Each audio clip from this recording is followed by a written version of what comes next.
Today on The State of Us, religious affiliation is declining, and the U.S. Capitol attack is dividing Americans.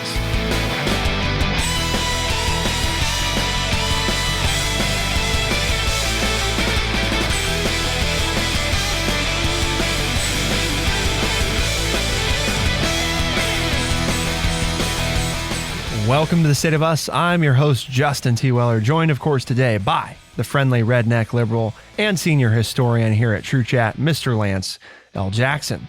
A survey shows that the percentage of Americans with no religious affiliation rose to 29%, while Christians declined to 63%. The percentage of Americans who identify as Christians now stands at 63%, which is down from 65% in 2019 and 78% in 2007. So more Americans left religion during the pandemic. We'll also talk about how that might relate to why Americans diverge on the perils and lessons of the January 6th Capitol attack. Both of those are on the docket for today. They're both articles from the Wall Street Journal, and we'll be diving into them. But before we do, Lance, what is the word of the day? The root word is secularize. I'm going to use it as secularization, 6 syllables. It gives me a better chance of winning. But you could also use secularized and secularizing. But basically, secularize, 4 syllables, S-E-C-U-L-A-R-I-Z-E, to change from religious to civil ownership or use. Also, to deprive of religious character, influence, or significance. Secularize. Secularize. Or the secularization of America. Easy to say. It's a mouthful. It is a mouthful. It is. So, but it is interesting, right? That during a pandemic, during something that is killing people and taking loved ones away, that we see people leaving religion. I mean, you would think that the opposite might be true. During wars and famine and pestilence and those kinds of things that, the biblical times, that in my lifetime has always drawn people to the church and to religion. So a very interesting article here and study done by the Pew Research Center. Yeah, and in fact, Greg Smith, who's an associate director of research there, says, quote, a significant minority of the population is saying their faith has been strengthened as a result of the coronavirus outbreak. But that group, the people who say their faith has been strengthened, is concentrated among those who were already highly religious. There's not a lot of evidence of people who were not that religious before March 2020 and have become so, end quote. So among the 29% who say they have no religion at all, 4% say they are theists and 5% agnostics. Both of those figures are unchanged since 2017. But the percentage of Americans who identify as nothing in particular grew from 16% in 2017 to 20% this year. Though some who identify as, quote, nothing in particular may believe in God, according to Mr. Smith, he said that they are far less likely to pray or attend services than Americans who identify with a religious group. But you're all the way, Lance, in 2007 from 78% of Americans who identify as Christians down to 63%. And, and you say, well, that's just Christians or whatever, but, that is the main religion. But my point is here, more than Christianity, is we have, as an older generation that I represent, there were rules and values, morals, and I say that, and I know you can correct me because I'm not trying to use those interchangeably, but there was a base from which we all worked from. And this just seems to point out that we are diverging as a society. And that can be good, because there are a lot of things that sometimes, as you and I know, talking to me, the church and I don't agree a lot of times on stances that they take, but that backbone or moral values that we all grew up with gave us something in common from which we could discuss our issues. And it seems like to me, and this is just my thoughts here, that without having that same background and those same morals, it's making it harder and harder for us to sit down and have the conversations that we need to have to help us all move forward. And I think that plays into today's two topics, not only the church, but with what happened back on January 6th of 2021 is that, like we talk about, right? We're here to have an honest, open conversation, and it just seems more and more difficult to have those. And I think it's because we come at things from such varying viewpoints now. We don't have that common thread that brings us all together. And that doesn't mean it's a bad thing. You understand what I'm saying? I mean, because I like a lot of the ideas and newness and things that are getting changed, I think have been a long time in coming. I'm not saying, let's go back to the way it was in the 1900s. No, I'm not saying that. I like the new modern way of thinking. But is one of the fallouts from it the fact that we can't sit down and talk about problems anymore? It's a difficult thing to trace, right? Because there's two components that come into play that I feel are important to distinguish. And it's this question of, did we become more closed as a society, which forced religion to become more closed, which in turn has forced people away from religion? Or was it that religion became more closed, which caused society to become more closed, which actually forced people away from religion? And I guess the tracing there is which one happened first. Was it because which came of first, religion? The chicken or the egg, right? Right. Was it religion that moved us in this direction, the drawing of moral lines, or was it we drew moral lines and then used religion to justify those moral lines? And the reason I think that's a very important distinction is because it tells us about what the root of the issue is. We're finding less people who, are religiously affiliated or who claim to be religiously affiliated, because obviously the misnomer here too is this is when you ask somebody. We know that statistically they're likely to say that they are, even if they're not really. You know what I mean? Or it's like, yeah, I guess I'm Christian, and it's like, well, okay, but what does that mean? Well, I don't know. It's just kind of how I feel. That's obviously, and there's nothing wrong with that, but I'm saying that's not the same as walking in to a Catholic mass for somebody who's gone every day for the last 20 years. You know what I mean? Those two people have very different perspectives on being a Christian. And that's not necessarily a bad thing, but it's also an understanding that these numbers are a little bit of a misnomer and that there's definitely a sizable portion of those who would tell you they're Christian and who are very different from one another. They're not, it's not like, oh, well, 63%, say they're Christian. And so they're all the same. No, that's not at all what that means, and hopefully we wouldn't jump to that conclusion. But that's part of why I think tracing it is important, because I've said this for a while. I think that I guess there was a time where you would say, right, politics and religion were less directly intertwined. In other words, Democrats and Republicans equally talking about their faith and the importance of religion in their life. That was more commonplace. And now it's sort of shifted more toward it being a weapon that each side uses to reinforce what they're advocating for. One, as we talk about some of these changes in our society, the more religious people, I guess I would say, start throwing around the word secularization. We're becoming more secular. We're not focusing on God and religion.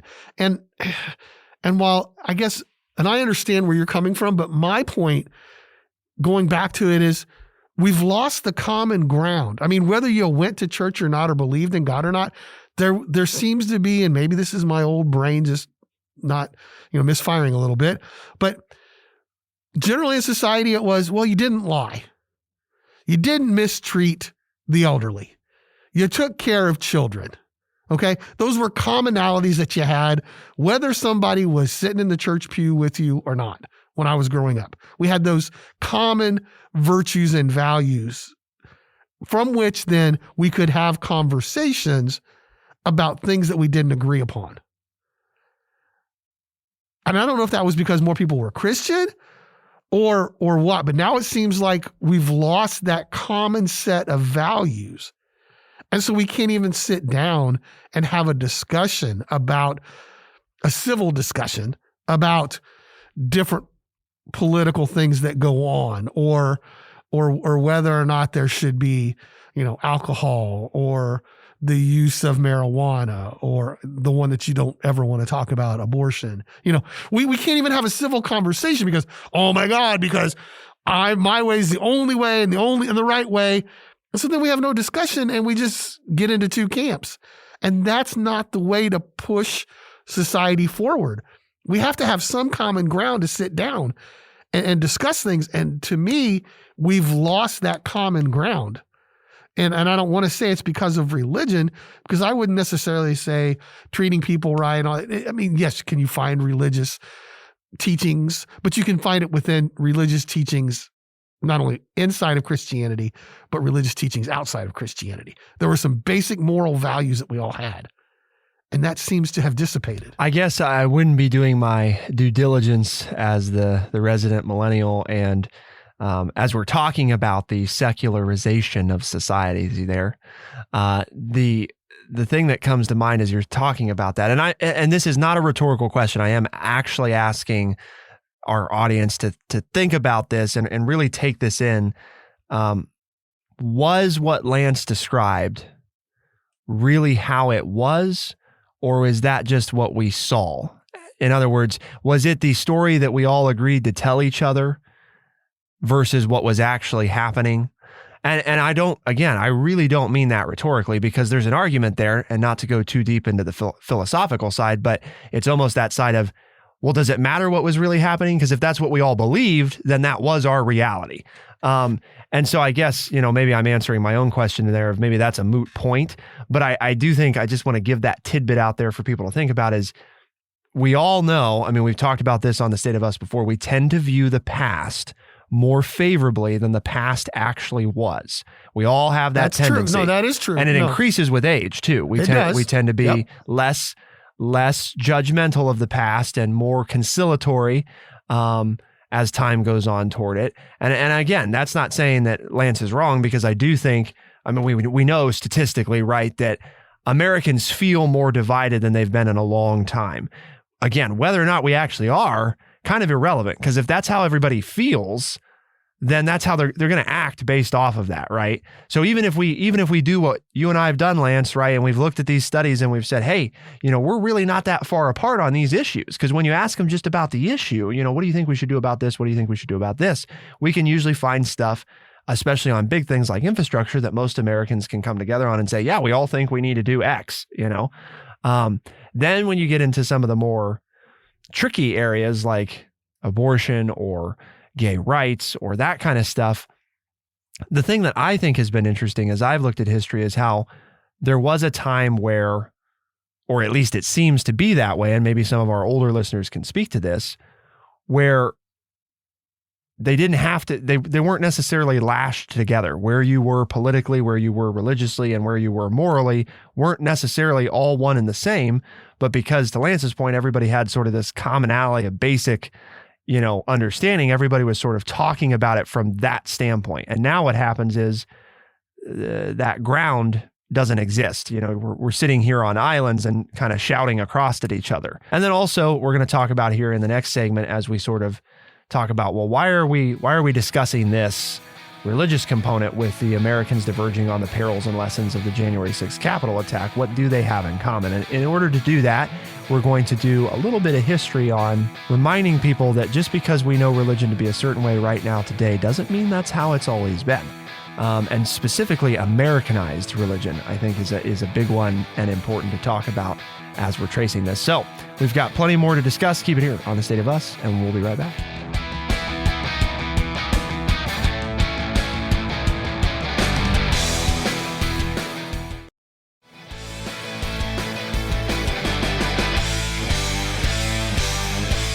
Pew Research has discovered that no religious affiliation has risen to 29% since the pandemic started, and those that say they're Christian has declined to 63%. And what does that mean for our nation? Why do we care? Well, I mean, we did point out that obviously Christianity is the dominant religion of the United States, and 63% of Americans supposedly say they are in fact Christian. So that's definitely a healthy majority. So it's definitely a relevant topic for us to talk about, especially when trends like that have such a big impact underlying on how society behaves. I think the other thing that's important to point out there is that if 63% identify as Christians, and when you add in the other faiths, you still get, conservatively 70 to 75% of people still saying they're religious in the United States, making up all manner of different religious backgrounds. One thing that tells you is that means that not all of those people are Republicans, right? That's true. It should go without saying, but I'm hoping to point that out as this, because you talk about the common ground and stuff. And it's like, let's just take a second and remember that even if we say Republicans make up hypothetically, 45 to 48% of the population, if 75% of people are religious, you have a fairly big segment in there of people who are in fact Democrats or independents who are religious, right? And who can also be liberal thinkers. I mean, on some of these issues. And I'm no way to your point before the break, I admitted that maybe I'm just seeing these things through my rose-colored glasses, that commonality. But I wouldn't be our resident liberal either if I didn't say, I'm glad at some of the social changes that have taken place. I don't think the societal life that I grew up in is as good as it is today. And I'm sorry if I'm upsetting some of the listeners. Just because I'm old, I think there were things that we needed to improve on. Some of the issues that you talked about, I think have improved over time. But that didn't have anything to do with me being more or less faithful. And we can have discussions and make these changes. And to your point, there are people who claim to be religious and Christians who must support some of these changes because, and not all of our Republican friends are against some of these changes. Some of them are more open to some of these secular changes that are going on as well. So there isn't necessarily a commonality within this group, but to my point, we at least had a talking point, and that seems so hard now. There are family members that I'm just like, I'm not going to bring that up because it's like, they're going to maybe go off on this tangent or whatever. And they may feel that way towards me because they know my views, that I'm open to helping anybody and doing things for groups, and that people ought to have the right to live the way they want to, as long as you're not harming others, a more libertarian kind of idea. But then we don't get to talk. And if we don't get to talk, we don't hash some of this out. And to your point, we don't find our common ground. As we know, working with a lot of different groups, that when you talk about infrastructure and when you talk about, the tax rate, and when you talk about, gay marriage and different rights that people should have. Yeah, there's a segment of our society that's really against that, but we can bring it back up again, folks. The research has been done.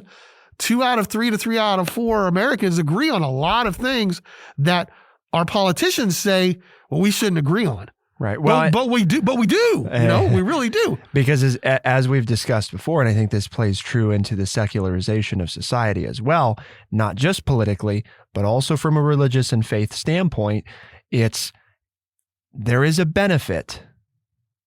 And when I say that, there is a monetary and power benefit to dividing people. Okay. Because when we stand together, it's a lot harder to manipulate the American people into doing something if we're all coming at it from the same approach. When you put us over into these camps and you say, well, you're going to think this and you're going to think this, and this is your team and the other team is evil and we have to beat them. When we do that, we tend to, and there was actually an interesting piece on, not to promote SiriusXM too much, but on their POTUS channel, there was an interview the other day, Lance, where they were talking about the new psychological research that indicates the longer that people spend with people who think the same way, the more likely they are, that whole group, to become more extreme in their way of thinking. And the supposition here goes that the reason for that is because you tend to be more sympathetic when you live and interact with people who don't think the same way as you, because you hear about how they've grown up and how they've lived their life and what they've been through. And it makes it harder to become radical in your thinking because you're more likely to have sympathy and or empathy for those people. Well, and we've done the show, right? Many times, with many of us getting our news feed from our device, that the more we look up certain things, the more the device, then the program of the device of whatever app you use reinforces that idea.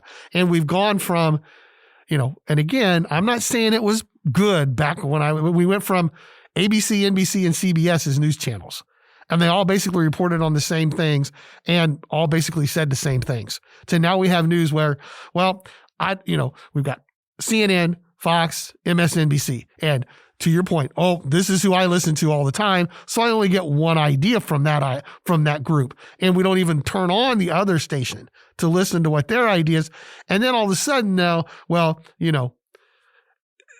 don't believe in the news at all because we're not getting the same report from the news. We're getting the report that this group wants us to get, whether it's whichever one it is, and we've gone away from all sitting down and watching the same news program. And I think that has driven that division. And to your point, it's manifested itself on purpose because it's easier to get people to donate to your cause and support your cause politically if you paint it out as a competition. We're good, they're bad. Yep. Instead of, we're all Americans and we need to figure out what's best for this country and the way to move ahead. Not, well, there's our way and it's the right way. And if you think differently than us, then you're evil. Because if I know what side you're on, then I can jump to, I don't need to listen to you because I just know everything. Right. I know everything I need to know. Right. I just walk away from you. Yep. If I know that you think this way, if you support this idea, well, then I know everything you think and I don't need to listen to you. And we've had that happen to us. Yep. Right. When people walk up on the street and we're in social situations and we really try to steer away from it because that shouldn't be the point of the conversation is whether I agree with you or not. Let's have the conversation and find a middle ground. And to the American president, Ronald Reagan, right, who would say, okay, this is my idea. If you only agree with half of it, then let's pass the legislation to get to half. Yep. And let's move forward. Right. Let's do something. Let's just not sit here in the mud like a couple of hogs. Sorry, we're farmers here in the Midwest, but the cows are mooing down the road outside the studio here. They actually are. They really were. Let's not get down in the mud and just fight each other and not go anywhere. Let's get up on solid ground and talk about what it is that we agree upon, and let's move forward on those things. And I think what you brought up about the news media translates back to what we've been talking about on religion. It's that same thing of the basic. We're not all starting at the same point, right? And now, I will say, I think these issues are traced a little bit differently. They come back to that same root, though, of division equals money, right? Yeah, you're right. There is a business to division, and there's power in division as well. And it's planned. The power, though, to be clear, is not, it doesn't empower you. It doesn't give Lance and me power. It gives the people that already have power more power. That's what that does. Okay, it doesn't help the everyday American when we do that. Us going to our fiefdoms and separating ourselves, that's what the people who want to keep power, that's what they all want us to do, okay? Because it benefits them. And so when we talk about Americans diverging on the perils and lessons of the January 6th Capitol attack, this is, I think, one of those areas that's concerning because, and listen to this closely, because when it first started versus where it is now, this is, I think, a perfect demonstration of what can happen when we're in our silos. So a recent Quinnipiac poll found that 93% of Democrats and 56% of independents considered it an attack on the government, while only 29% of Republicans said the same.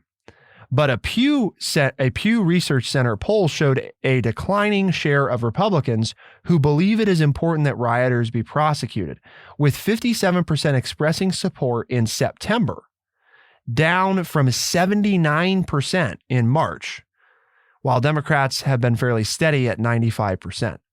So a pretty substantive loss there of support among that, because as time goes on, and the Republican Party doesn't want to talk about it, so too then do people's opinions change of, well, I'm not hearing about it as much, and when I do hear about it, it doesn't sound like it's as bad as I thought it was, and I don't really remember it all exactly.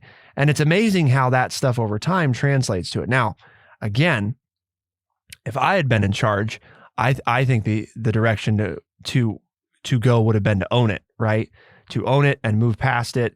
And go on from there. And not like, it's the Republican Party's fault that it happened per se. But I mean, own the part that was played and move past it. But for the same point of that I've mentioned before, and this is not just a rail against Donald Trump, because the heads of parties always tend to do this, because we allow one person to lead parties, especially in presidential elections, then it becomes the party is the person and the person is the party. And that's very dangerous, you know. And I'm not saying that just because of Trump. I would say the same about anybody who takes those positions, because it becomes the whole purpose of a party is we believe a set of things. Well, that doesn't mean that we have to have a candidate who believes every single one of those things, but it's become that. It has to be that way. So that's what we're going to talk about. Keep it here on The State of Us, and we'll be right back.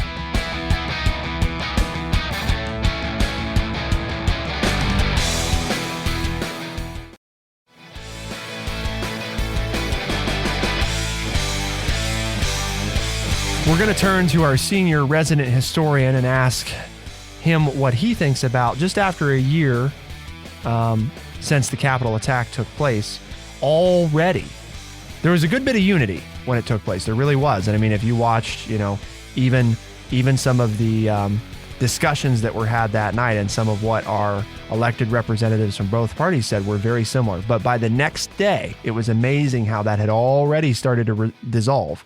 And now, a little over a year later, it seems that history is being adjusted and rewritten to fit what plays up to what everybody wants. Well, I'm not sure, but I think when I was listening to you right before the break, what you were describing is that there is a litmus test for everybody now. If you're a Republican, well, do you believe this, this, this, and this? Well, if you don't, you're not really a Republican. Well, you say you're a Democrat. Did you believe in this, this, this, and this? Oh, you don't? Well, you're not really a Democrat. And we only want people who check off all the boxes on this test. And that's the only person that can be elected into office, because we can't support anybody who has their own opinions and their own ideas. Wait a minute, isn't that what makes America great, is that we can have free thought and open discussions? Yet we check off these boxes for our politicians and say, oh, I can't vote for you because you don't believe in X, and that's what my party believes in. And both sides do it, people. That's why I'm not attacking one side or the other. Revisionist history? Well, the historical part of that is it's always going on. And the further you get away from something, the easier it is to misrepresent the story. Manipulate it. Yep. You can say what you want and people don't remember it, because the average American moves on, right? We know that most people don't vote in elections. And the only election they do vote in is the presidential election. So time passes, people move on with their lives. You've had, the pandemic has continued. We have issues with Russia. We have issues with China. We have supply chain. Gas prices are going up. Oh, January 6th, what did happen on that date? Oh, wait a minute. My son got married. My daughter had a baby. Oh, yeah. What did those people do to get in? I don't remember. Somebody refresh my memory. Well, it wasn't that. You want me to refresh your memory? Well, they were just standing up for their American rights, or they were pulling guns and shooting each other, and shooting everybody in sight. Because, oh yeah, that's right. Because I had forgotten. I'm glad, because my life had moved on, and so I really forget. So I'm glad that you're telling me exactly what happened. And again, you notice I said two totally different things. I'm not going senile. I did that on purpose, because both sides can manipulate the story. Because the video ought to be the basic, that's that common ground we talked about, right? With religion, with politics, with the news. Okay, so we can all watch this. Right, we talk about history being written by the winners, right? Because there's no real evidence there, right? Were the Indians really bad, or did Custer make a mistake? Well, the winners were the American government. And so it was really hard for a long time, for us to get the truth about what happened at the Battle of Little Bighorn. You say, well, why are you talking about that? Well, I've been watching some shows, and that's, been it. And now the truth is coming out. We're hearing the other side, the side of it from the Native Americans, from the Indians, and what Custer did, and maybe how he messed up and all that kind of stuff. But if we had video, if the cameras had been rolling, do you think we'd had this manipulation of the story? And I would have said, so. No. But what January 6th tells me is yes, that even with video, people can still manipulate other people's thoughts about an occurrence, an event that took place in the history of our country. That's just amazing to me. So what do we do about all this? Well, here's what I'll tell you, sort of rattle a couple things off and let Lance come back at it. Number one,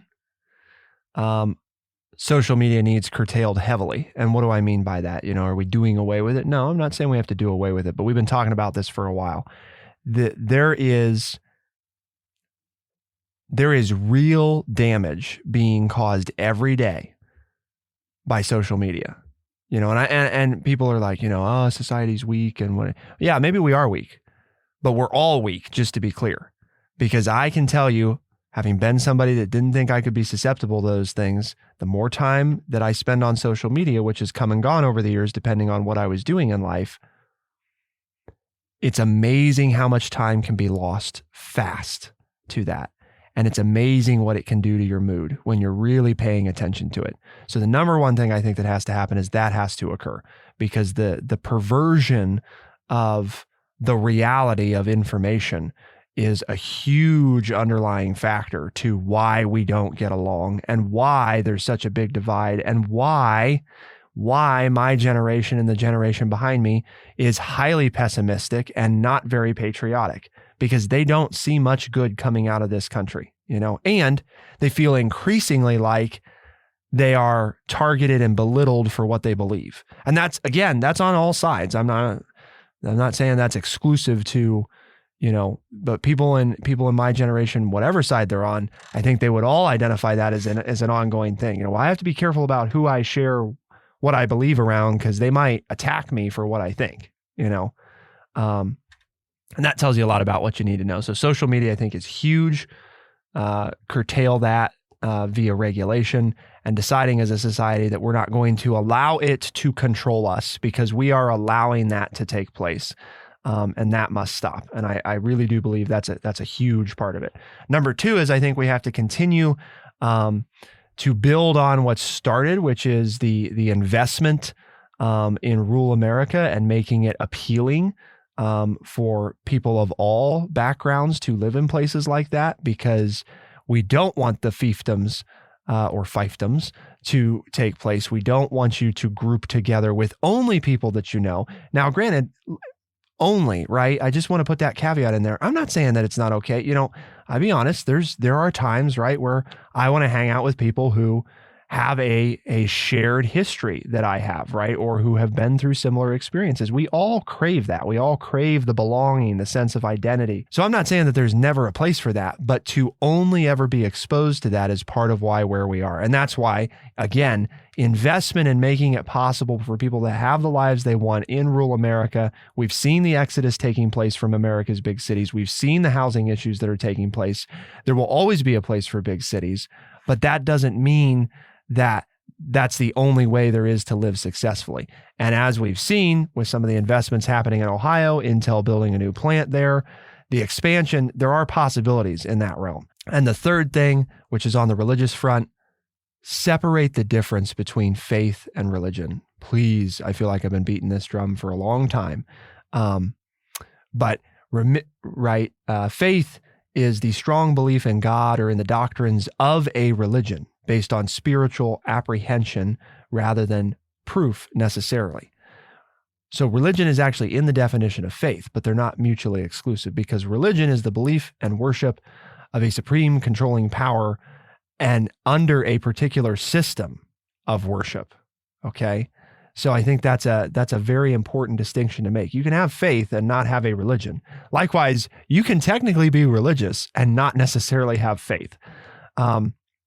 And I think us identifying and making that distinction and realizing that there are, as Lance has pointed out, many inherent benefits to having a personal faith of some kind. Don't let the fact that it's become so hard to know what most churches stand for, and it's far easier to know what they stand against, don't let that be the reason that you don't find a faith that works for you, because that's what it's about, and not the weaponization of it. So those are my three things. Okay, well, I'm just going to go back, being the resident historian here, and point out our founding fathers didn't agree with one another, okay? They had different ideas, but it didn't stop them from creating this country. So that's my biggest one. Is like, well, we all have to think the same because that's what the founding fathers said. No, they didn't. Okay. They didn't agree. And they found a way to create this country and move it forward. Have we disagreed in the past? Yes, we have. So quit telling me, to your point on social media, that this is the first time in American history that the citizens have not agreed.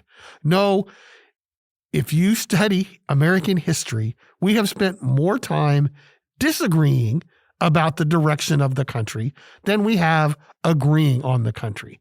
Now, when we agree, we do great things, okay? So you can't do great things all the time. So this disagreement is not new to history, all right? Those are my two main thoughts, is don't tell me, well, we need to go back to what our founding fathers. No, our founding fathers disagreed. That's why we had two political parties.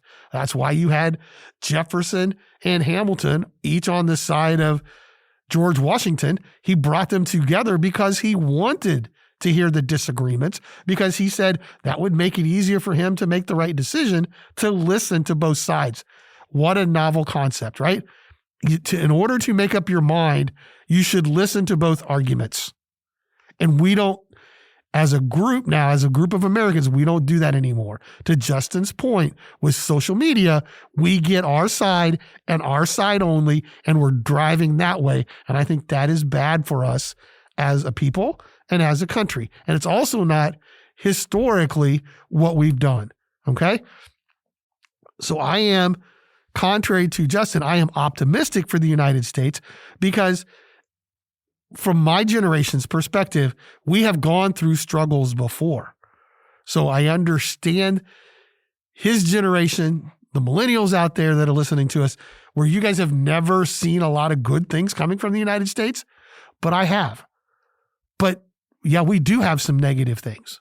But overall, I think you're better off to stay positive because that's what makes us great. But we have to learn to talk to one another. Why do we have this conversation today, Lance? Because we got to talk to each other. Oh, okay. Well, because True Chat has a mission, and it is to educate people by providing honest, open, and respectful conversations.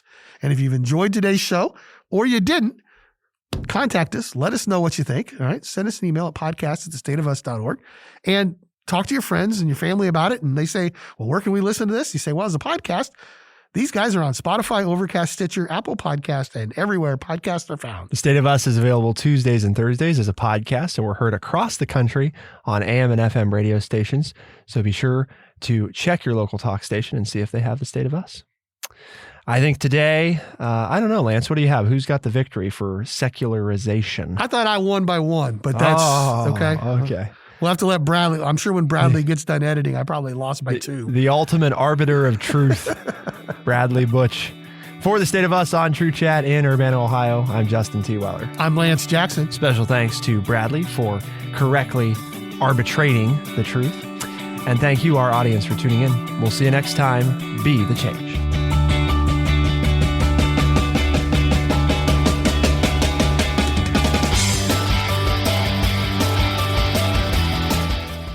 Be sure to check out our website, thestateofus.org, for books, articles, and all the ways to tune in. thestateofus.org.